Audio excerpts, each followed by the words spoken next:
Everyone. Let me see if y'all can hear me. I got some action. Good evening. I hope y'all can hear me. I'm out here. My son is over here. That's my son right there. Did he make it? He just made it. That's my son right there in all black. He not feeling too good. Uh-oh. There you go. Let's see what he working with. He missed that one. There you go. Nice follow-up, kid. Nice follow-up. So I'm out here this evening. Let's see. There we go. I decided to, first of all, happy Thursday. Happy Thursday. This is a very much so impromptu going live. I just parked my car, got out my car, and just had a thought to go live. So I went live. So how did I end up here? I was at work. Day been beautiful. It rained a bit. I left. I like closed up everything. Left the clinic like at 6. Got home about 6:30. I ain't have no appetite on the way home. And at nighttime is when I really be taking some food up top, especially ice cream and stuff and higher carb food items, snacks.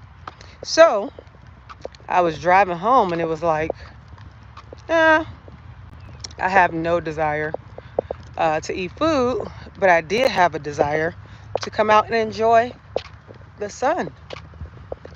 So I had a thought like, I kind of want to go put up some shots with my son, with my kids, because we are a basketball family. It's how I met their dad, and we raised them playing basketball and all different type of sports. That's one thing we kept with. And so I kind of fell off. I used to play basketball a long time ago, team captain for a while, until I had my first child as a senior in high school. And that's my first child.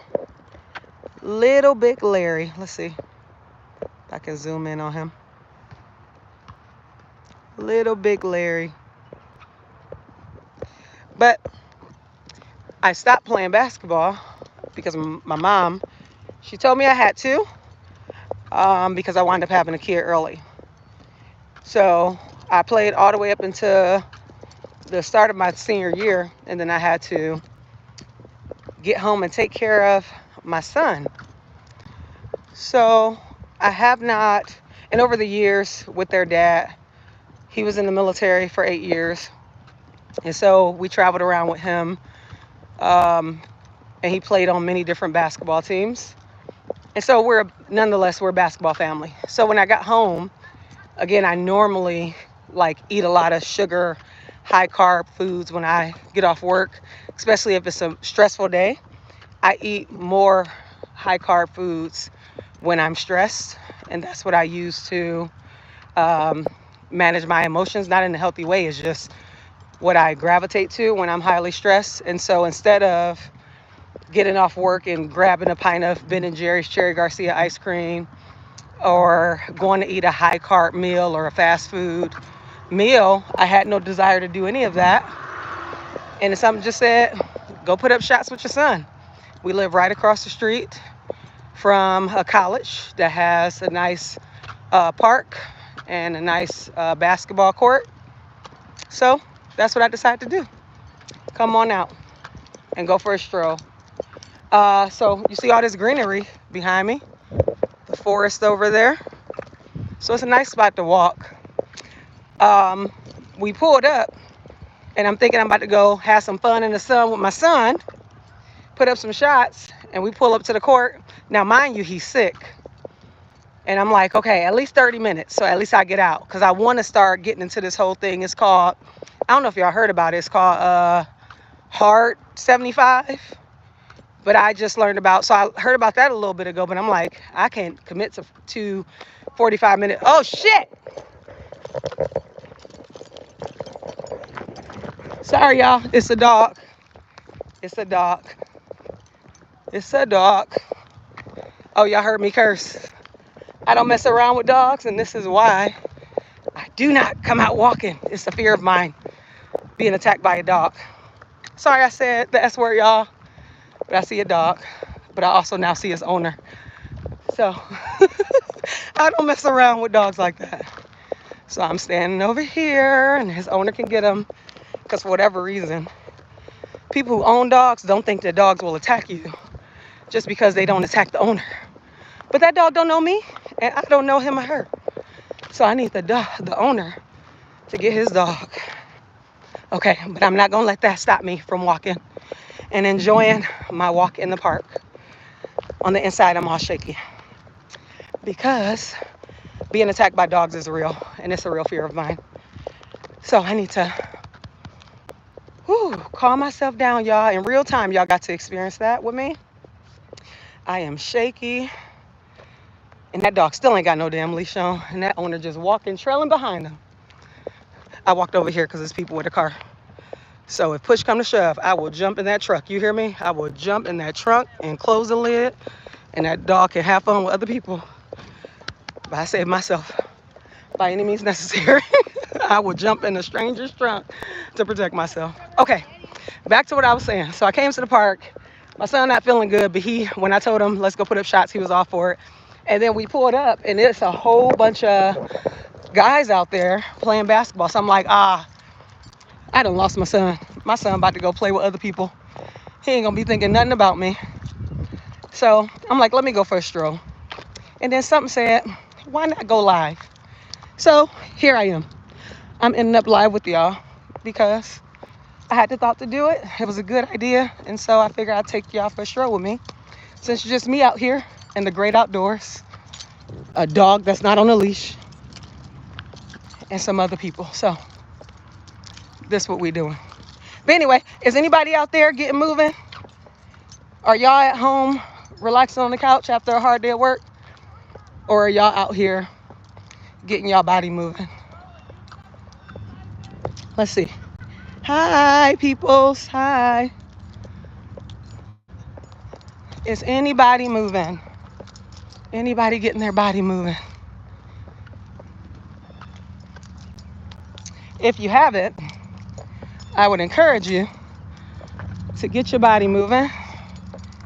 I used to do this a long time ago. I was a wellness educator, nutrition educator, encourage people because I know the struggle myself. The struggle of, I got to turn this way because I can't have my back to a loose dog. People be reckless and I got to protect myself. So I used to do wellness education, nutrition education, encourage people because I know the struggle is real mentally, emotionally, spiritually. When you're struggling and you have a desire to live a different life than you're living.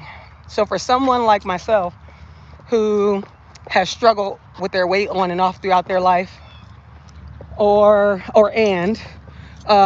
they struggle with what happens in their brain, and a lot of times it feels like it's out of your control, and you feel like you're battling your brain all the time to make the right decision, whether it's food, any type of substance, anything that has you like bound and feel like you're addicted to something or it has control over you. I know that struggle all too well. So I just want to come on here and encourage you, because I talked to God about it. And when I was afraid to talk to God, God was still hearing my silent prayer, even though I wasn't saying nothing. God still heard my heart. And God would send me some help and support to let me know that he's listening, he's here to help, and I don't have to do it alone. And I think that's the biggest part, that I'm not being judged because I'm not being perfect, that I struggle with my eating habits. I struggle with taking care of myself first instead of taking care of everybody else first. So, I choose to lean on that encouragement because humans are finicky. And 1 minute we're celebrating one another, and the next minute we're tearing people down. And so God has been a constant with that. And I truly have not been judged because I haven't been able to completely kick this reliance on food that I've had over the years. So I just come on here to encourage anybody that's also struggling with that, because I know that's a struggle, whether it's food, any kind of substance, anything that has a strong hold on you and that's controlling you, whether it's constant scrolling, um, whether it's pornography. I know that's a struggle for folks. I also had, and at times have, my struggle with that as well. Nutrition, like I mentioned. Hi. All different type of things, because we're human. We experience all type of stuff, and a lot of times we use all these different vices. I call it pacifiers. That came to me years ago. I want to say spiritually, but that came to me years ago, and so I see it as pacifiers. And so for some people it's vices, but essentially it's the same thing. We use things to help us cope with life, cope with our emotions. Some people are gym junkies, and it's what helps them release. It's still their vice, and they don't feel like themselves if they're not moving their body in that kind of way, or lifting the whole gym, how we say jokingly. So I get it. I know the struggle. So I just encourage anybody out there, if you are at home, on the couch, in the bed, laid up after a long day of work, whether you work remotely or in person. I've done both over the years. If you're feeling down and out, feeling depressed, feeling anxious, feeling overwhelmed with life, feeling hopeless, I want you to know that God loves you. God loves you. Don't give up on yourself, because he will never and has never gave up on you. There's always hope. There's always solution. Don't ever, ever, ever let anyone, including yourself, your thoughts tell you that there's no other solution, that all hope is lost. Don't never let that be something that stick with you. I've been there before, suicidal ideation. And I tell you, it is truly the trick of the enemy within, based on my spiritual beliefs. It's how we say, it's the lie from the pits of hell. The devil is a lie. So you don't let anybody, including your own thoughts, tell you that there's no solution and all hope is lost. There's always a solution, and God is always sending help. We just got to be open and receptive to it.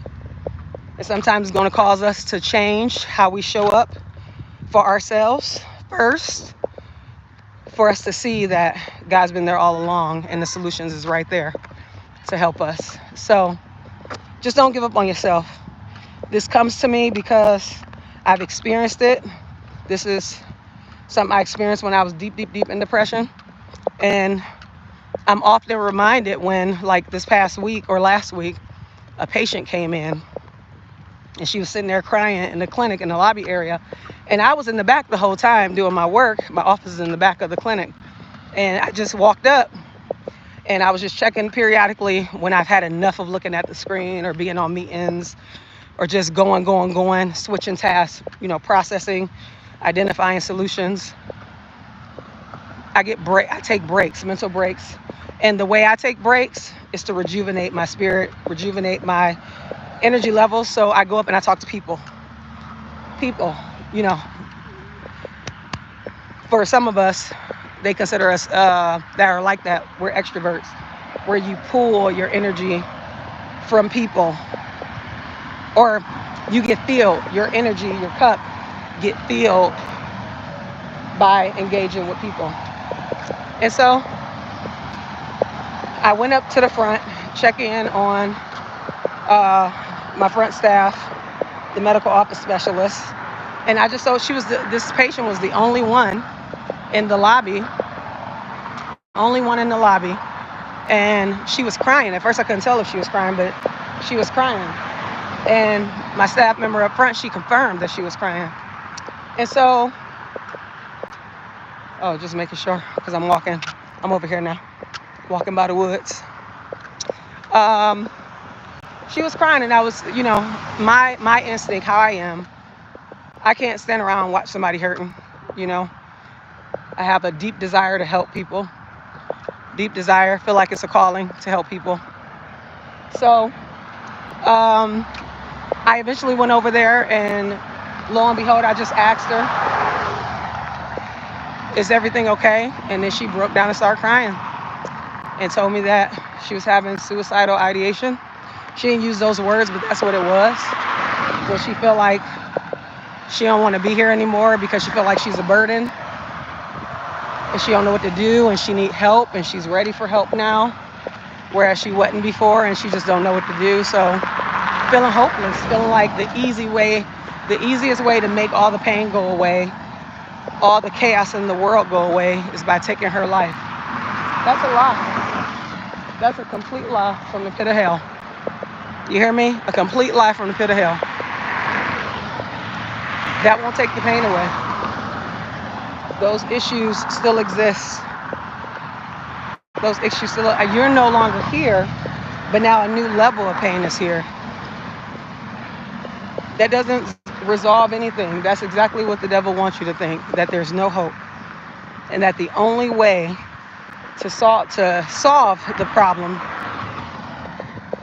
is to take your own life. No. That is a lie. That is a lie. God has too much for you to do. And that's what I told her. God has designed you for a reason.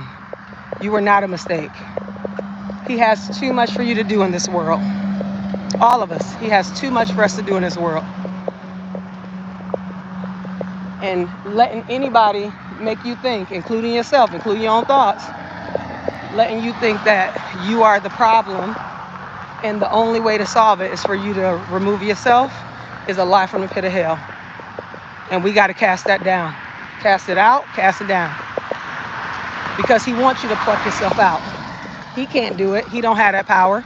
So he wants you, with all the power that God has given you, to pluck yourself out. He is a liar and a coward.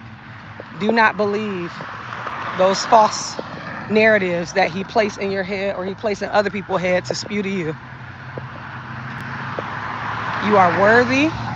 You are loved. You are enough as is. God didn't make no mistakes. Like all these things. Oh. All these things. We have to remind ourselves. We have to have people pour into us, because sometimes we forget what God says about us. We forget what God says about us because we have so many different inputs coming to us all the time. And we forget what God says about us. And all these other inputs is telling us about us. But that's not us. That's not the truth. We are who God said we are. Point blank, period. End of story.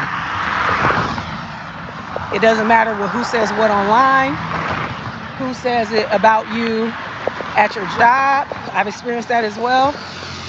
Experiencing now, actually. Listen, you got to release people back to themselves. I didn't even know this conversation was going to go the way it did. But it was obviously needed for myself and anybody else that this resides with. You got to give people back over to themselves. It is not your problem and your burden to carry other people's trauma. They are hurting you because they are hurting. And setting boundaries look like, as an example with me and my job, I told my director, because she often brings to me these issues, and it's this one staff member. And I told her, listen,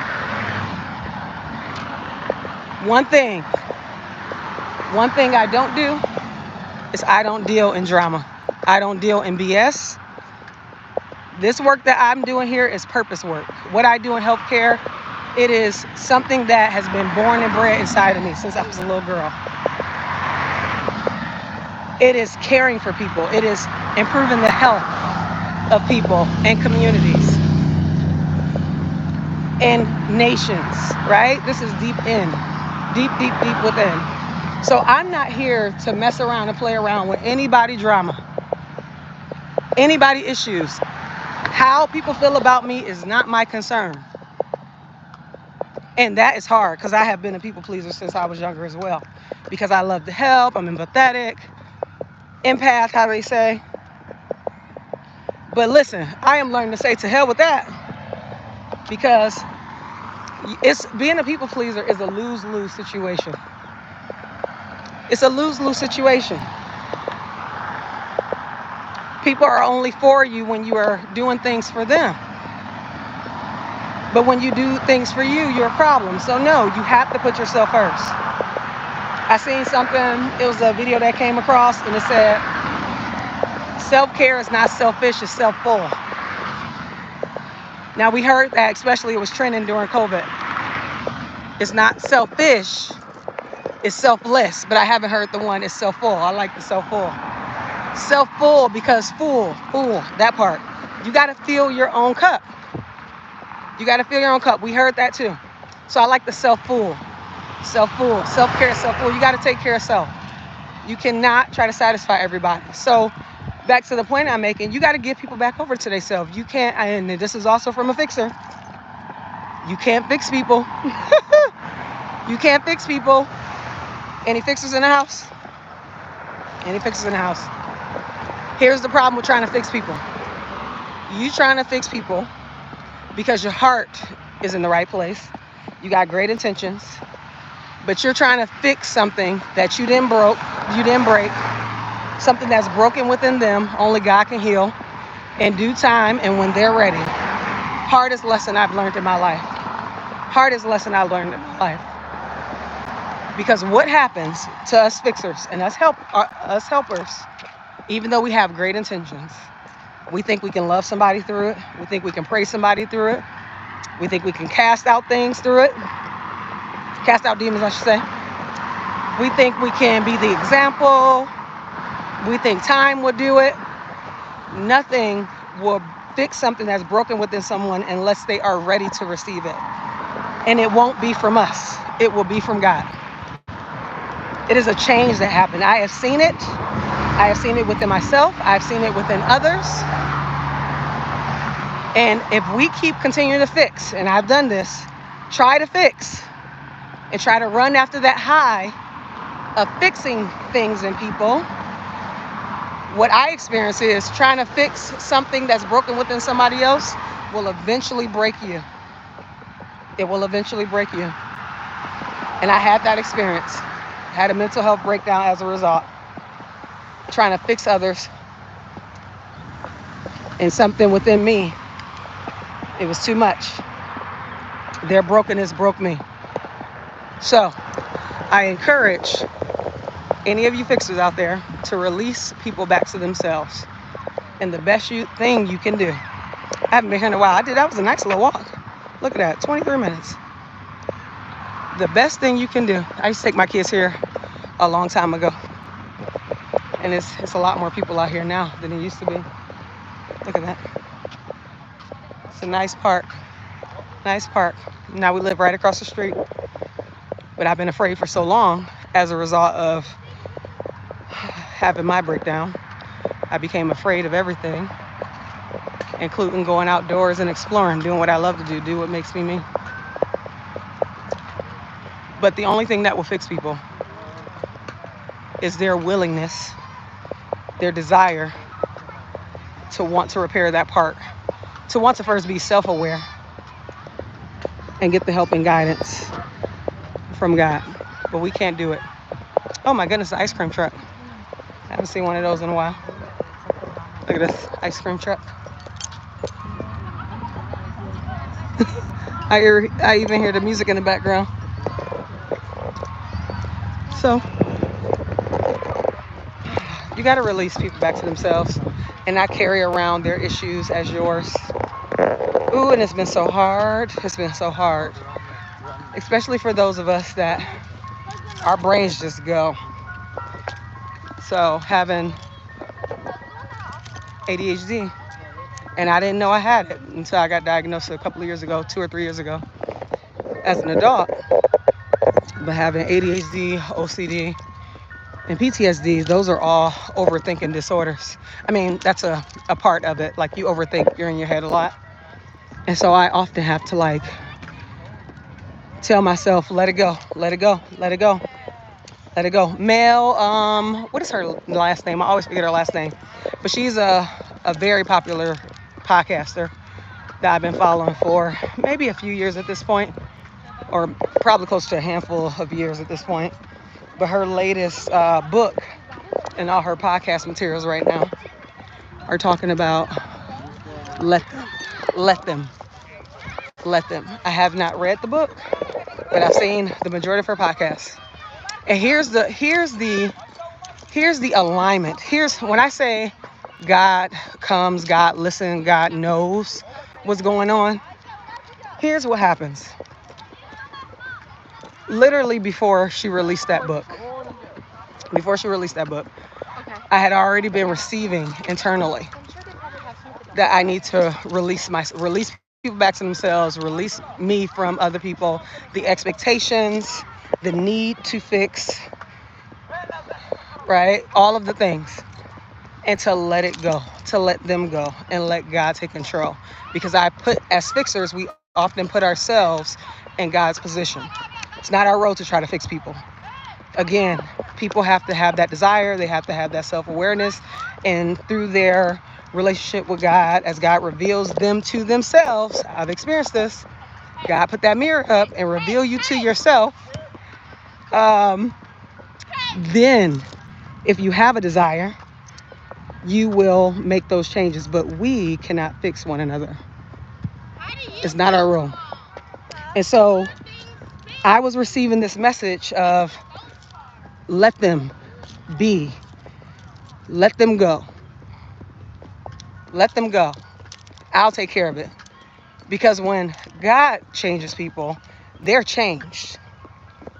But if it's based on me, if it's based on you, oh, we'll probably screw them up worse than they was before we laid our hands on them.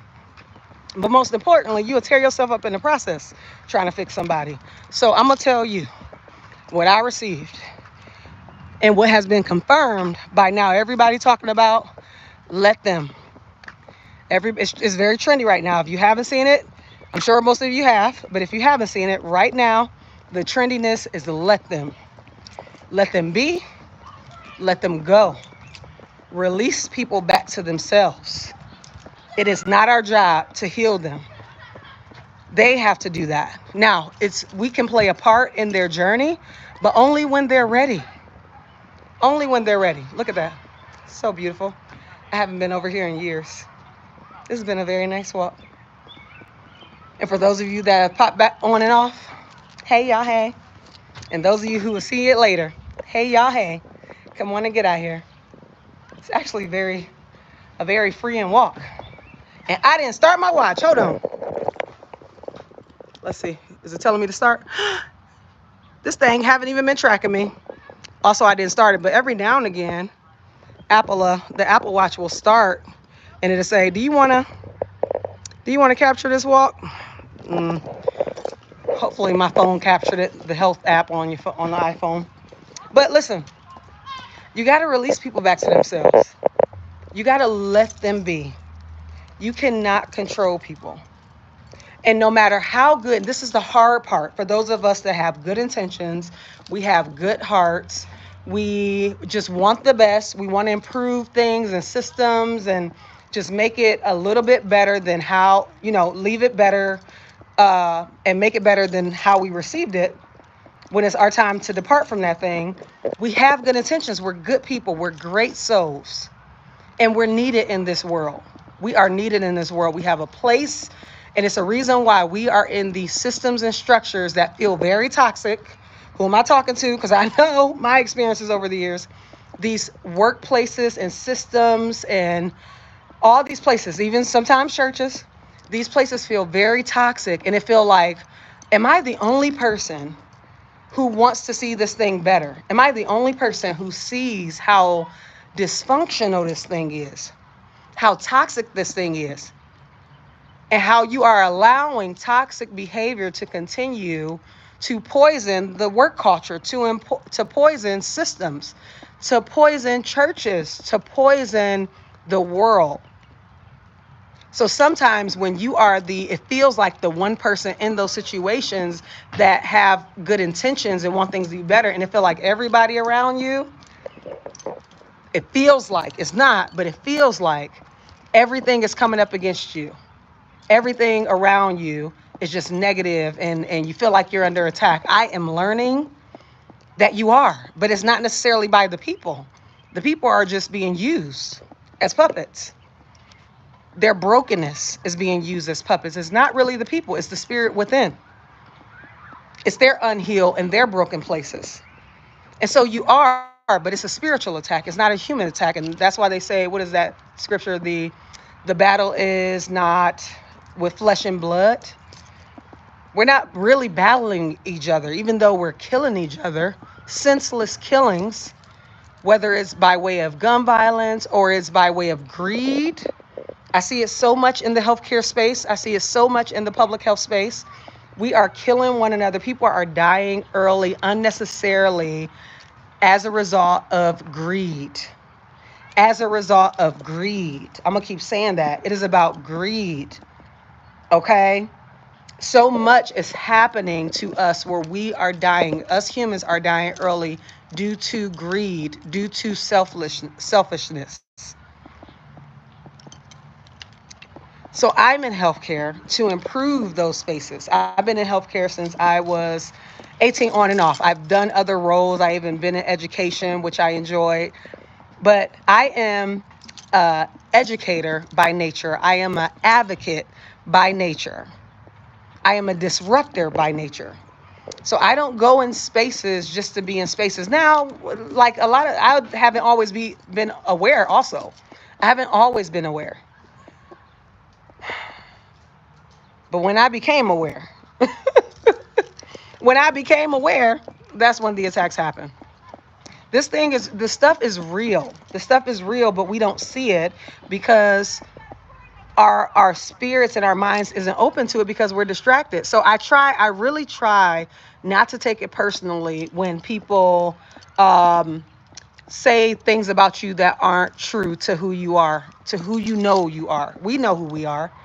So I try not to take it personal when people speak out of their hurt, their pain, their brokenness towards me, towards others, whether they're doing backbiting or trying to throw you underneath the bus or, just poisoning the well. Like, I really try to give people the benefit of the doubt because I understand it's bigger than human to human interaction and human issues. This thing is deeper on a spiritual level. And so I try to give people grace because that's what we're supposed to do. And also I have a desire to do that, but you can only take so much, I tell you. You can only take so much. And so a lot of times, like a lot of here's what I'll say. Here's what I say. I've heard this. I know this to be true, but I heard this saying that sums it up. I know this to be true because I've experienced it in my life. I've witnessed it happening to others.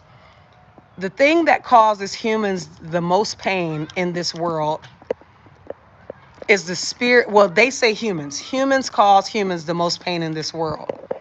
And yes, we humans walking around in our flesh, we're making these decisions. We're deciding who gets these resources, who don't get these resources, who have access to fresh, whole, affordable food and who don't, who have access to life-saving medication and who don't, who have access to free, high quality education and the supplies and materials that are needed for you to succeed in this world, and who doesn't.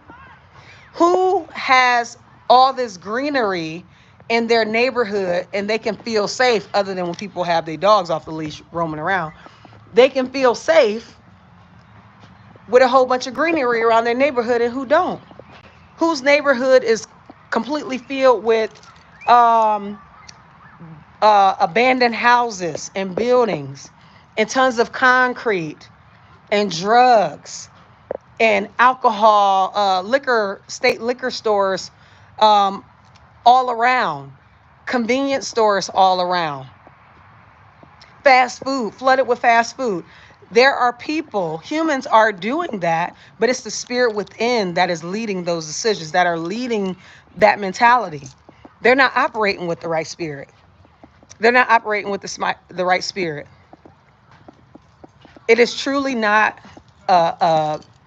this is so, but it's so hard. It's truly not human versus human. It's a spiritual thing, but it's hard to understand that and keep your eye on that sometimes, because when I can see you, I can see you. I can see you with the strike of the strike of the pen signing this thing. Or I can hear you make this decision. I can see you, but it is much deeper. It is much deeper. And so I try to give people grace because of that belief. I believe in God. I believe in the spiritual realm. I try not to go all deep with that stuff, but I am learning to understand it is something truly bigger than us. I don't understand it all, but I do believe that the pain that people experience at the hand of other people due to what that person experienced at the hand of another person who also experienced something at the hand of another person. This thing has been going on for generations and generations and generations. And it does not work for us to constantly be divided. To constantly be divided. Division is the name of the game when you want to destroy people. You destroy their mindset and you destroy their help, how they are connected. We get healed in community. We get healed in community. None of us were meant to do this thing alone. I am often I just told one of my staff members yesterday, I sent her a message. I told her in person and I sent her a message. The essence, and actually in a text message, the essence of the message is that she don't have to do this thing alone. She don't have to be out here struggling and journeying this thing called life alone. We were all put here to help one another. That's what we're here to do, to help one another, to see what is happening, to understand what is happening, and to lift one another up and to pour life into one another, to link arms with each other, to improve the state of the world, not ruin it, not take it all for self or all for people who look like me, all the people that got my name or my tax bracket. And that's not what we're here to do. We're here to help and support one another and make sure we all can win, not just a select few. But division is the name of the game, and we have to stop falling for it. I am over this thing of everything is about the white-black struggle. It is not. It is so much deeper. The black-white division that has been used as a tactic that has worked in the favor of those with a very hardened heart and a spirit that's not connected, a deep, dark spirit, that has been a distraction from the beginning. It's been a ploy. It's only destroyed us. It hasn't helped us. It hasn't helped us. So we done went on a tangent. But this is what be inside of me. Like it's so much hurt and harm that is happening, so much downtrodden souls and spirits. People are losing hope. People can't see the upside of things. They're losing their optimism. They're losing their light. They're losing their life. Like people are struggling out here. And it is up to us to pour life back into those who feel like they're lifeless. Because listen, here's what I know that is true. Dark cannot stay anywhere where there is light. Darkness cannot stay. When light comes in there, darkness will try to fight it, but darkness will have to flee. And so those of us who are fixers by nature, and fixers with quotations, because again, if God handed it, you ain't fixing jack. And I learned that the hard way, and I am coming to accept that. And let me tell you how much of a burden is lifted off of you when you can accept that you can't fix this thing and you have to walk away when it's time. You have to understand when your season has come to an end. And as I'm saying this, I know I struggle with this myself because I have the soul of a fixer. I have the desire to fix. Been like that since I was a little girl. And those that know me know, and those that have come to know me as an adult know, now that I'm able to have words to articulate me to me and to others, the thing that I have struggled with the most throughout my life is knowing when to walk away and knowing when I have done all the things that I can do. And now it's time for me to hand the job, the people, the efforts, the projects, the energy, the desire to improve a space and improve people. I got to hand it over. I got to pass that baton. I have ran my leg of the race. It is time to pass that baton because greater is ahead of me. Greater is he, great, what they say? Greater is in me. Wait, greater is he that is in me than that is in the world. Greater is he that is in me than that is in the world. And I got to release people. I got to release people back to themselves. I got to release systems back to themselves. I can do what I can do in my capacity. But as us fellow fixers out there, let me tell you something. We got to understand that our capacity and God's capacity is two different capacities. Okay? I can do all things through Christ, but I am not Christ. Okay? I can do all things through Christ, but I am not Christ. So you got to understand where you begin and end, and when you need to tap God in. Okay? Because it is not worth you getting broken, getting downtrodden, getting depressed, trying to fix somebody. Focus on fixing you, healing you, being with you, learning you. Okay? That's what you need to do. Focus on you. And that's what I've been doing. I've been going through this transition of focusing on me, of learning me, of understanding me, of spending time with me, of falling in love with me. I went through a divorce last year. By the time I actually signed the papers in the courtroom, I was joyful because I had already went through the hardest part. And I was already on the other side for the most part of the healing process. Like I had no bad blood at that point.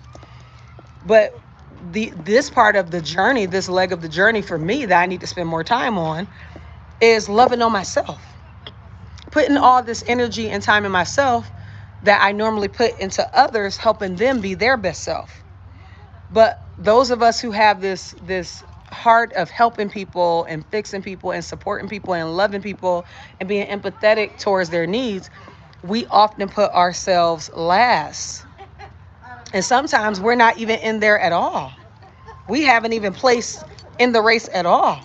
Because by the time we have finished our day helping this person and helping that person, uplifting that person and pouring into that person and speaking life into that person, whoo, sis be tired. Sis be tired. And I just want to put my feet up and watch my series and find something to make me laugh and find something to pour back into me. And right now I've been watching my Grey's Anatomy. I've been back on my medical series, binge watching, binge eating, binge watching. But that's not helping me. That's me putting myself last. Yes, I want to put my feet up. I deserve to put my feet up. But I also deserve to live my best life. I also deserve to go exploring and see all that this life has to offer. And I want to do that healthy and happy, whole and free. I don't want to be carrying an extra person on my body. I do not. I will not.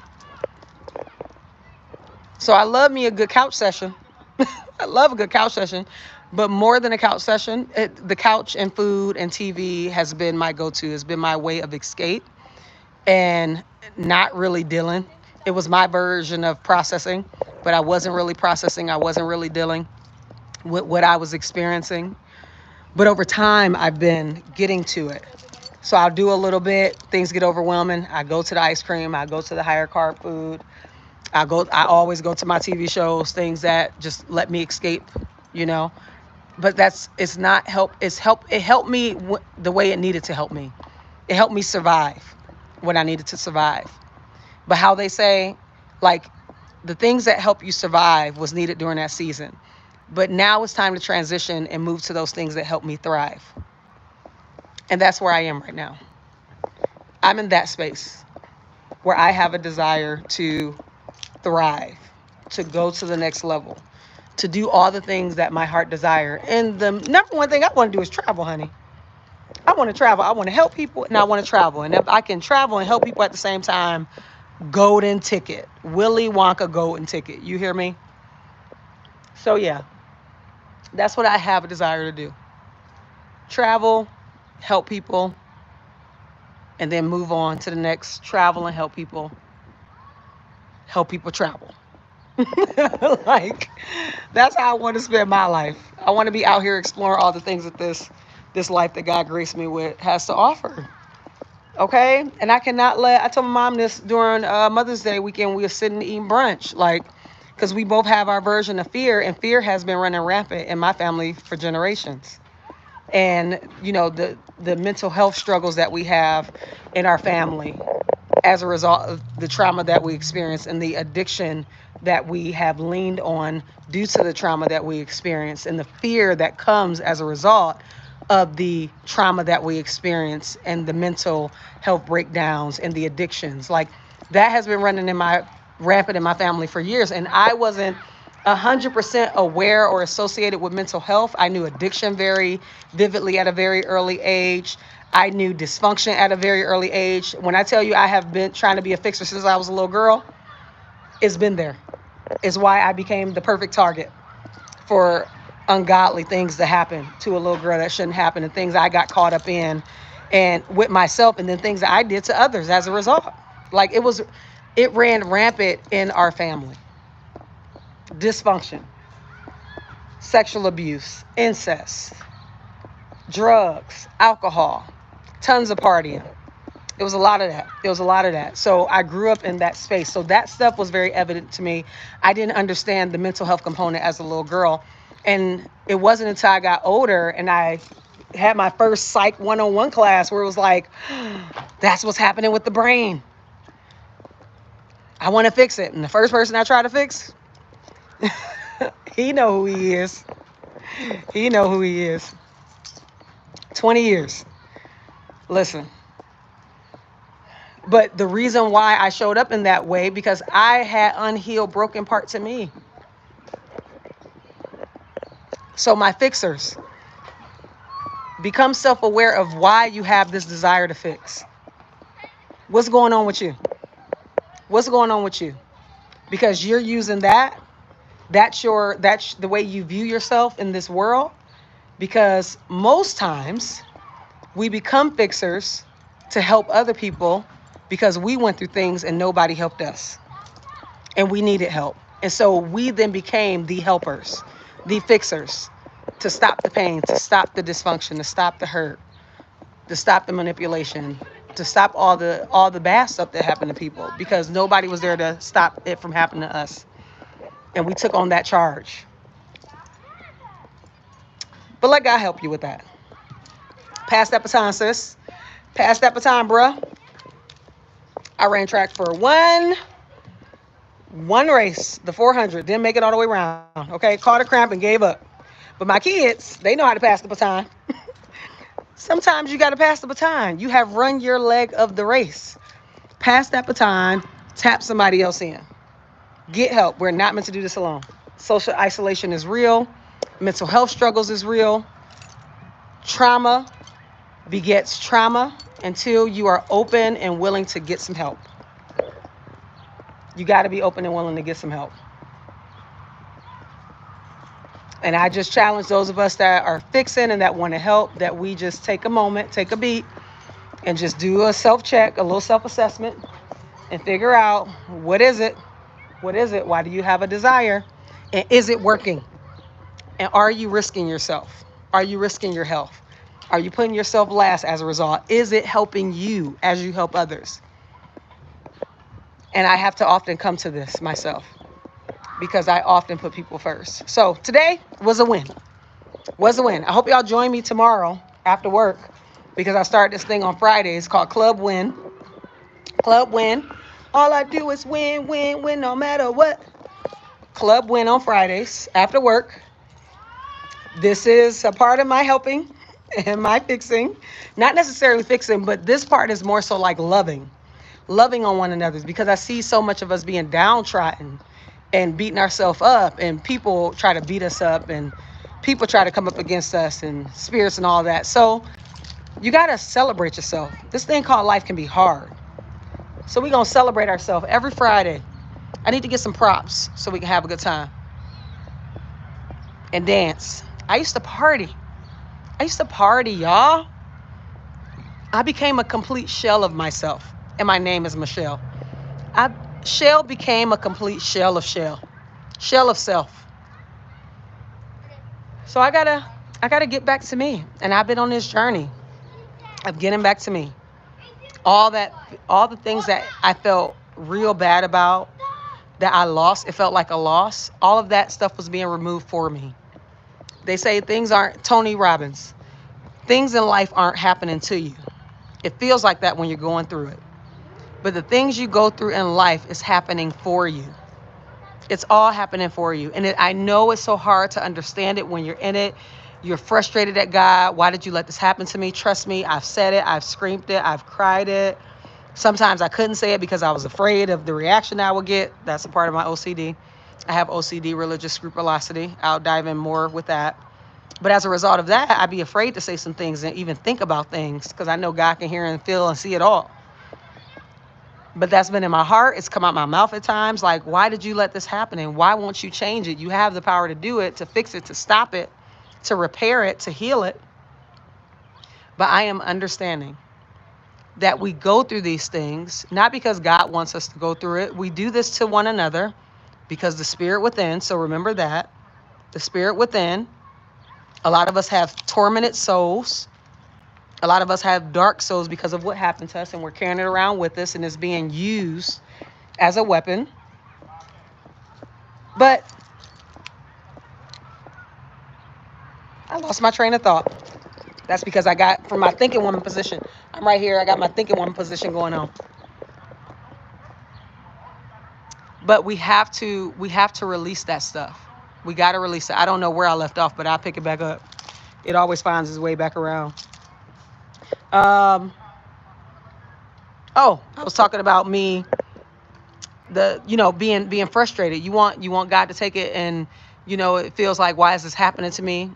Why are you letting this happen to me? I don't deserve it. I've said that. I've lost everything. Why am I doing it? And I didn't really lose everything. I didn't lose it. It was removed from me because it was not helping me. It was sent as a distraction from the beginning. That's the hard truth. Man, that is the hard truth. It was sent as a distraction from the beginning. It was no longer serving me. It could have helped me, but it didn't. It hindered me. I mean, I got benefits in certain ways for certain things, but overall, it was more of a headache. It was more of a hindrance. It was more of a liability than an asset and a help. It was harmful. And so all the things that I've had a deep desire and need to hold on to as my pacifier were things that God is like, it is time to release that. It is time to let that go. It is time to stop depending on them, depending on it, depending on they, depending on your past, depending on the trauma, depending on food, depending on people, depending on your ability to achieve goals. Oh my God, that is me. Not only am I a fixer, I'm an overachiever. I'm an overachiever, and I have a lot of unrealistic expectations of myself. You see how I'm speaking quietly about it? Because the struggle is real. And this is self-awareness in real time. Y'all are seeing it when the mirror gets shined on you as you're talking, and I don't know if y'all experience this, but it'd be like, as I'm talking, it feels like God is like, you think you're talking to them? You're also receiving this message that I'm speaking through you, to them. That's how I be feeling. I don't know if y'all experience that, but that's how I be feeling. It's hard. It's hard not being an overachiever, because I come from a family that come from a family of poverty financially, not spiritually, but financially. I mean, some ways spiritually too, because all the stuff that happened to them. But grew up in the inner city of Cleveland, the hood. in some ways, in some areas. Many times we had a roof over our head, but we didn't always have our own place. My mom, she was a single mom of 3. Altogether, she had 6 kids, lost her 3 oldest. So, the struggle was real with that and all that came with that. And I'm an 80s baby. The 90s raised me. I like to say that. 80s baby, the 90s raised me. And we all know what was happening in the 80s. The hoods was flooded with drugs, prostitution. Guns wasn't even the main thing back then. It wasn't really guns. It was drugs, sex, paid sex. So all that came with that. And that was flooded throughout my family. So I've had a deep desire since I was a young kid to fix it, make everybody feel better, take the pain away, and to achieve great things to help myself learn all the things I need to know so I can go back and help my family and get them out of it. And oh my goodness, it's been a journey coming to the realization that nope, that ain't my job. It ain't my job. That's God's job. But the freedom, I said that earlier, I didn't finish it. The freedom, the burden that is lifted off of you when you come to the acceptance. It's the surrendering. That's what it's called. When you actually surrender. I remember like maybe a year or over a year ago, I went to church and the lady up front, I was struggling mentally. Struggling. I have to tell y'all more about that. But the OCD it was real bad at one time, the religious scrupulosity. And it could take over what's happening mentally. And I was afraid to go up there, but I went up there and one of the prophets said, God wants you to give it over to him. God wants you to give it over to him. You got to release that thing. You got to let it go. You got to let it go. And she basically said, she actually said, he wants you to surrender. Now, here again is the magic, because before Sarah Jakes Roberts put out her stuff, I kept receiving these messages about, I need to surrender. I need to surrender. And I was completely terrified of surrendering.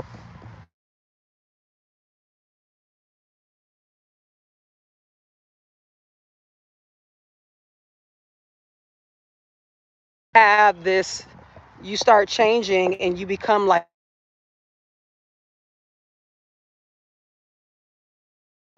to control. So trying to control